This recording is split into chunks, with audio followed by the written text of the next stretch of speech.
Hello বন্ধুরা, তোমাদের সাথে গল্প করতে চলে এলাম। গল্প করতে এলাম আজকে তোমাদের সঙ্গে একটা গল্প শেয়ার করছি।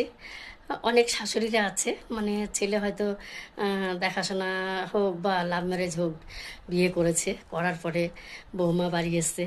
সেই বৌমাকে যদি নিজের মতো করে সুন্দর করে গুছিয়ে নিতে পারে, সাজিয়ে গুছিয়ে নিতে পারে, তবে কিন্তু সেই বৌমাও শাশুড়িকে ভালোবাসে। বা শাশুড়িকেও যদি বৌমা মানিয়ে গুছিয়ে নিতে পারে, সেই শাশুড়িও কিন্তু বৌমাকে ভালোবাসে।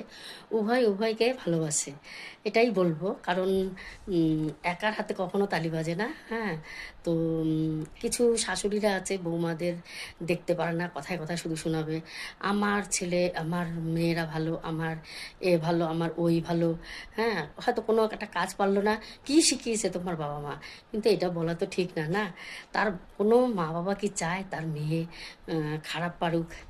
হয়তো সে মানে সে কাজটা করেনি, শ্বশুরবাড়িতে এসে সে নতুন করছে, সেখানে কিন্তু তাকে শিখিয়ে দিলেই হয় যে মা এইভাবে না, এইভাবে করো। বা কোনো মানে শাশুড়ির কথা বলবো, যে বৌমারা শাশুড়িকে দেখতে পারে না, উল্টোপাল্টা কথা বলে, তারাও কিন্তু শাশুড়িকে ভালোবাসলে শাশুড়ি কিন্তু মায়ের মতো ভালোবাসবে। তো যাই হোক, দুই পক্ষেরই বলবো।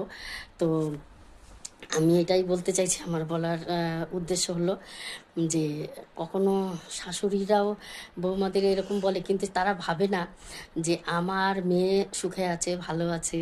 হ্যাঁ, তো আমার সেও তো একটা পরের ছেলে নিয়ে সুখে আছে, তাকেও তো এরকম বলতে পারে তার শাশুড়ি। তবে আমি আমার বৌমাকে এরকম করে বলবো না, ভালোভাবে বলি। বা সেই বৌমাটাও ভাবতে পারে যে আমার বৌদিরা এলে যদি আমার মার সাথে এইভাবে কথা বলে, আমার শাশুড়ির কতটা খারাপ লাগবে। এইভাবে শাশুড়ির সাথে কথা বলাটা ঠিক না। আমার মা যেমন মানে আমার কাছে ইম্পর্টেন্ট, তেমন আমার শাশুড়িও তো আমার স্বামীর কাছে ইম্পর্টেন্ট। আবার তার পরের মেয়েটা যেমন, তোমার মেয়েটা তোমার কাছে যেমন ইম্পর্টেন্ট, তেমন পরের মেয়েটাও তো তার মা বাবার কাছে ইম্পর্টেন্ট, না?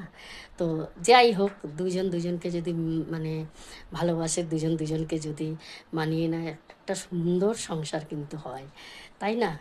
এটাই বলবো, সবাই সবাইকে মানিয়ে নাও, সুন্দর করে সংসার করো, ভালো থাকো, সুস্থ থাকো, এটাই আর কি বলার। ঠিক আছে, রাখি। শুভ দুপুর, সবাই খুব ভালো থেকো, সাবধানে থেকো। অনেক কথা আরও বলার ছিল, কিন্তু সময় নেই।